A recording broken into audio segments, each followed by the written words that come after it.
Bonjour, j'espère que vous allez bien. Donc je vous retrouve aujourd'hui pour une vidéo sur le Yémen. J'ai choisi de parler de ce pays parce que malheureusement on en entend beaucoup parler à cause de la guerre. Mais si on se renseigne un minimum sur ce pays, on sait qu'il a un potentiel incroyable en matière de tourisme.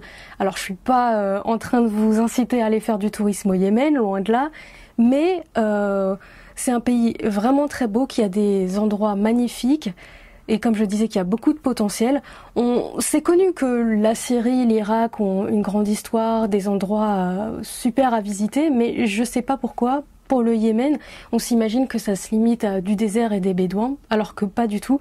Franchement, regardez un aperçu, les images parlent d'elles-mêmes. Donc ça sera un sujet très visuel aujourd'hui. Alors si ça vous intéresse, je vous retrouve juste après.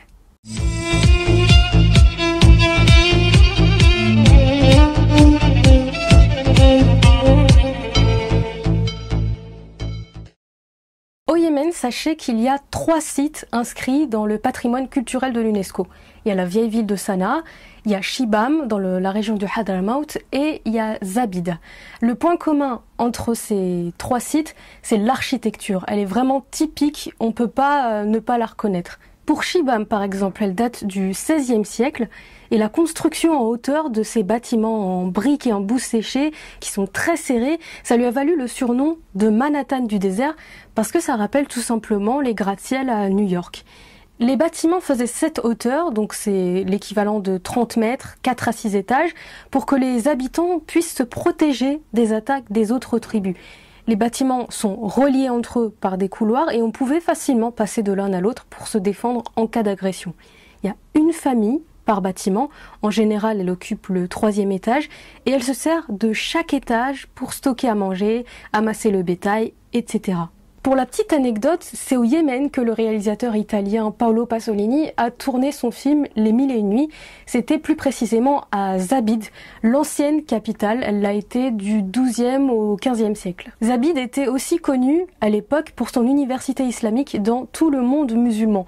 Aujourd'hui, elle a été épargnée par les combats, mais comme elle se trouve à 100 km de Hodeïda, là où il y a les principaux affrontements entre l'Arabie Saoudite, la coalition de l'Arabie Saoudite et les rebelles Houthis, les habitants craignent que ça menace les constructions et toute la cité. En fait, l'UNESCO avait déjà classé Zabid il y a à peu près 20 ans dans les sites menacés parce qu'elle était mal conservée et mal entretenue, mais maintenant avec la guerre, le risque est au maximum.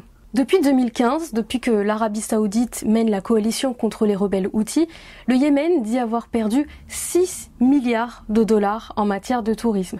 Il y a 85 sites archéologiques qui ont été détruits, je parle de ceux qui ne sont pas classés dans le patrimoine mondial de l'UNESCO, et plus de 200 infrastructures touristiques. Donc ça concerne les restaurants, les hôtels, etc. Et dernièrement, la vieille ville de Sanaa a elle aussi été bombardée alors qu'elle est protégée.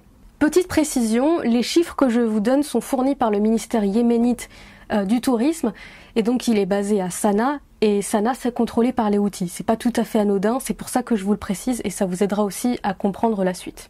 Même s'il est en guerre, le gouvernement de Sanaa continue de promouvoir le tourisme et au début de l'année, il a lancé une campagne pour sauvegarder l'archipel de Socotra.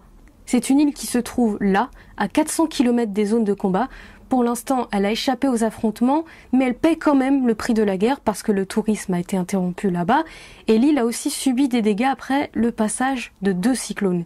C'est une île très spéciale parce qu'un tiers de sa flore se retrouve nulle part ailleurs dans le monde. Les Émirats arabes unis, qui participent à la coalition avec l'Arabie saoudite, ont proposé leur aide pour la reconstruction, mais aujourd'hui, les habitants ont remarqué qu'il y avait de plus en plus de drapeaux des Émirats.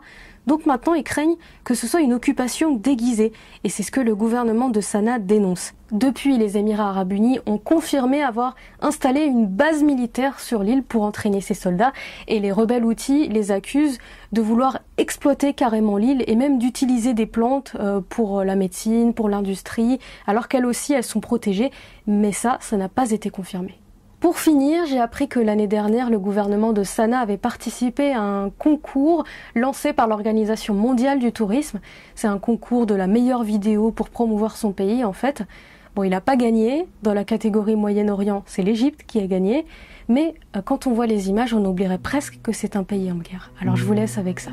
À bientôt.